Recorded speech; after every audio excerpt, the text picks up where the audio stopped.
Most real estate agents believe success in this business comes down to one thing: closing more deals. And while that's not necessarily wrong, what if I told you that closing more deals is actually the reason that most agents feel stressed, stuck, and having this feeling like they're constantly starting over?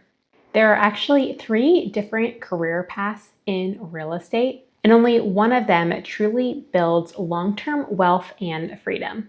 If we haven't met before, hi, my name is Sarah Newman. I'm a real estate agent in Charleston, South Carolina, founder of the Elevate team, and creator of Agents Elevated, where we talk about how agents can build businesses that are sustainable, strategic, and actually aligned with the life that they want. Over the past few years, I've started thinking about real estate careers through a simple framework. I call it the real estate career map. One of my favorite things about being a real estate agent is all of the possible ways that you can build your business and career. Because the truth is, there isn't just one path in this industry. There are actually several different directions that you can take with your real estate license, which makes this business really interesting. But most agents only ever actually see one or maybe 2 of these paths. Once you understand the full map, you'll start realizing how much opportunity in this business really exists. And the thing is, most agents miss it. You can take path 1, path 2, path 3, 2 of the 3, or all 3. Let me explain. Path number 1 is called the producer. This is the first level where almost every agent starts. It's the traditional real estate model where your focus is on your personal production. Your income comes from one thing: transactions. You close a deal and you get paid. You stop closing deals and your income also stops. Your focus on this path is selling homes, increasing your sales volume, and building a personal brand. This is the traditional real estate career, and many agents stay here forever and do it very well. Even if you have a very heavy referral-based business where you're taking advantage of referring deals to other agents and getting your referral fees, which is incredible, you're still dependent on needing to capture those referrals, have a system of follow-up, and continue to need to generate these referrals continuously in order to continue making an income. So while referral income is great, I still consider it part of this first path called the producer. Now, don't get me wrong, there is absolutely nothing wrong at all with the producer path. This is still one of my chosen paths today, and if you're watching this video, I can almost guarantee that this is one of your chosen paths as well. It's really amazing to serve our clients and to create a healthy business in real estate. In fact, you can make a really great living doing it. There are agents making $200,000, $500,000, or even $1 million plus a year simply sticking with path 1. The challenge is that even if you're incredibly successful on path 1, you're still operating inside a system where your income is directly tied to your personal output.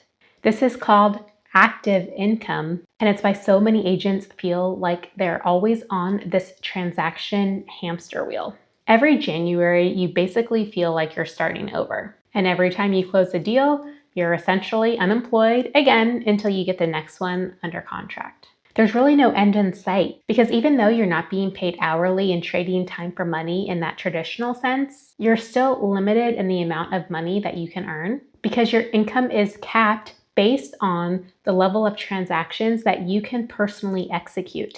Your income is completely tied to your time, your energy, and your production. If you slow down, the income slows down. If you don't show up, if you stop chasing the next lead, if you're not closing the next deal, if you go on vacation, then your income also dries up. And this is why so many agents get burned out and have this perpetual sense of being on this transaction treadmill. Now, path number 2 is called the team builder. This path is where agents begin introducing leverage. Your focus at this stage is on scalability and building a team. Instead of only closing your own deals, you begin leveraging other agents. This involves creating systems, developing scalable lead sources, and expanding your operations. On this path, your income comes from not only whatever personal production you decide to do, but also from the team splits. So instead of just closing 30 deals yourself, your team collectively might close 200 deals. This introduces leverage because you're creating production beyond your own capacity. Your business becomes larger than just you. You're no longer the only one producing, and this sounds really amazing at first. I started a team, so trust me, I get all of this too well firsthand.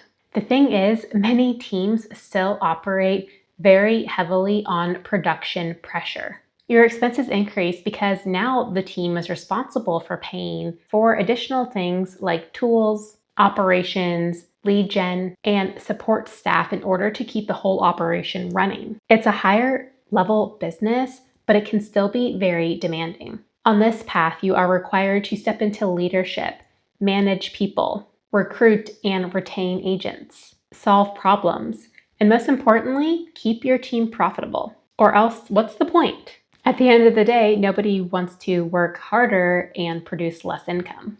At that point, you might as well just go back to path number one, where you're managing less and responsible for less if you're more profitable that way. Because really, while a team sounds like less work at first, it usually ends up being more work. And most teams quickly discover that the profit margin can be slim to none.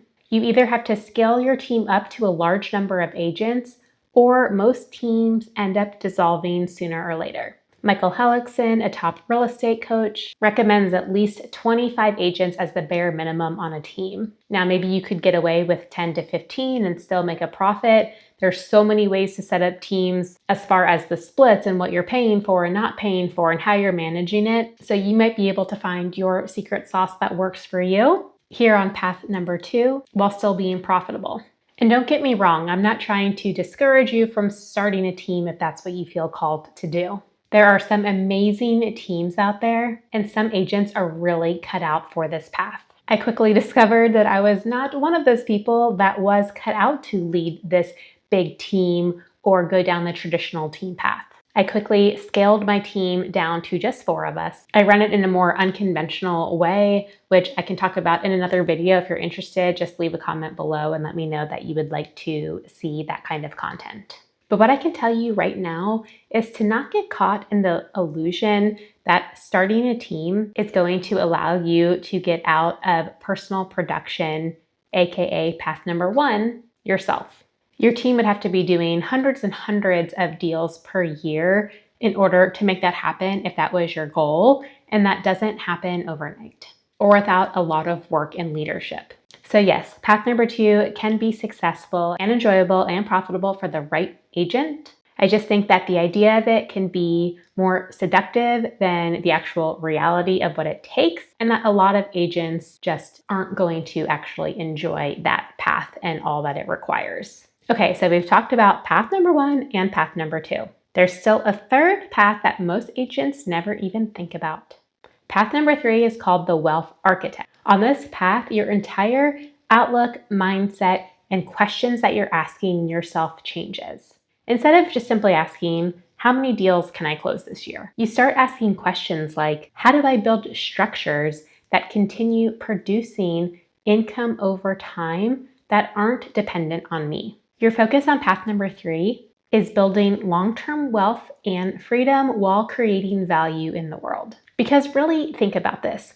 Why do most agents get involved in real estate? Think about your answer here for just a minute and put your answer down in the comments below. If you ask agents this question, I guarantee almost 100% of them will say that they got into this business in order to create wealth and build freedom. Really, everything falls into those categories. If somebody says they want a flexible schedule, well, that's freedom. If somebody wants to create a better life for their kids, well, that's building wealth and can also involve having time freedom. I also got into this business for both of these reasons. So if that's why we all got into the business, we need to ask ourselves, well, what is required in order to build wealth and time freedom? Typically, you need equity ownership, multiple streams of income, and passive or residual income. The hardest parts about path number 1, the producer, and path number 2, the team builder, is not only the grind and hamster wheel that keeps you in active versus passive income, but also that everything is completely dependent on you and thus requires you to sacrifice your freedom. Of course, path number 2, the team builder, is slightly less dependent on you, but ultimately you're still the leader and in charge of making sure that your team is successful. And you need to have an enormous team with a ton of support staff and well-oiled systems and operations in order to be able to step away and have that team be able to run without you. So yes, that's possible, but most agents don't get there. So when you start thinking about how to build real leverage in your career in order to create additional income streams and actually create this wealth and time freedom, this is where models that offer true ownership and revenue share opportunities really shine. This is where a brokerage model like eXp Realty comes in. You can use the brokerage as a vehicle without actually needing to start and run a brokerage yourself. The platform for passive income is there through the revenue share model. The resources are there, and the entire business and company exists in order to help agents be better. Their mission is to be the most agent-centric brokerage in the world, and in my opinion, this is the model that can truly set you free. Now, some agents go off and create their own independent brokerage for these same desires. Again, they're trying to build a model that gives them this leverage and an income opportunity. More power to you if that's the route you want to go. For me, that's way too much overhead and liability, especially in this litigation-happy world that we live in. And just like it's hard for teams to be profitable, it can also be hard for brokerages to be profitable.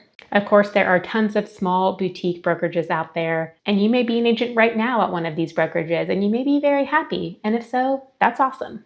But if you're looking for long-term wealth without having to be a broker owner, then a revenue share model like eXp could be your next best move. What do I mean by a revenue share model? Well, the beauty of eXp, which by the way was the first ever cloud-based brokerage to offer this type of model that now other companies have since gone and copied, is that half of the money that comes in to the brokerage through closings goes back out in order to pay the agents.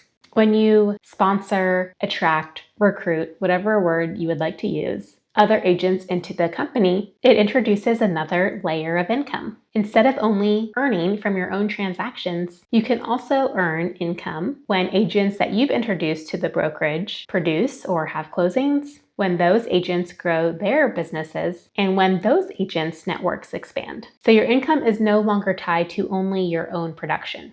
It becomes partially tied to the growth of a network or organization. One of the biggest advantages here is compounding growth because transaction income is linear. More deals leads to more income. Fewer deals leads to less income. But network-based or revenue share models can become exponential over time. Think of it in the same way like compound interest. If you help 5 agents grow, and those agents all help 5 agents grow, then the organization expands and everyone is benefiting from it. Over time, that creates income streams that continue to pay you even when you're not personally producing. What I personally love about this is that it helps create a culture where agents want to help and support each other. No one is gatekeeping their business.